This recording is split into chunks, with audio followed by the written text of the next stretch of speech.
how can you change your studies through English? Maybe you just have to use new ways to study. And what about a tablet? Can you use instead of a notebook?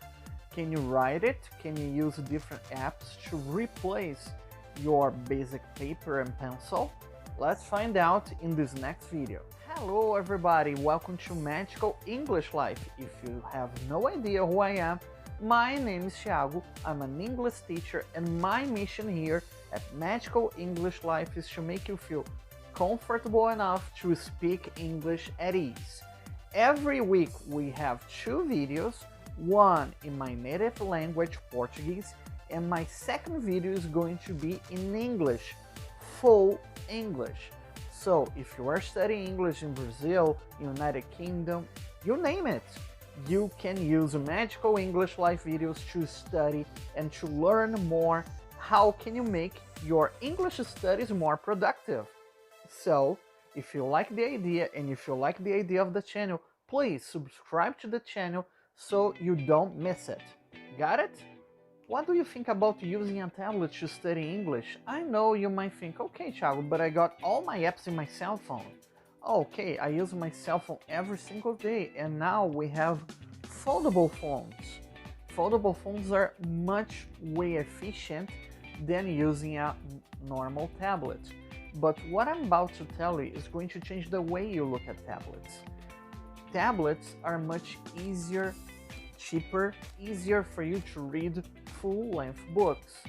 So for example, if you need to write notes, the tablet is much better because you can use an S Pen or an Apple Pen to make quick notes and make your job easier to write notes.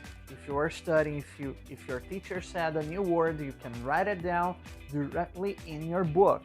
And it's not going to be ugly because if you don't need it anymore, you just go there and erase it. Simple as that. But Thiago, can I use my tablet only for reading? No, my friend, you are absolutely wrong. You can also use it as a listening comprehension practice, such as listening to podcasts. You have a bunch of podcasts out there just to help you to listen better, to understand better. And you have great professionals behind all these podcasts, All Ears English, Culips All English. You have Espresso English, you name it. There are a bunch of podcasts out there with just one mission, to help you out to study English. I've already did a video on the channel speaking about which podcasts are good for you to listen in English. I'm going to put them in the description or the link above if you know how to speak Portuguese, so it's going to be a good idea for you to understand and to complement this video I am showing here. So what did you think about it? Did you like the video? Did you help? Did you know anything that I was telling here? So leave your comments down below, but let's practice English in this comment. So don't be afraid if you are writing anything wrong, don't worry. I'm going to correct it, but in a way to help you out to write better. Okay guys? Here is a free and safe space for you to let your imagination flow and let your English flow. So this is the idea. Okay guys?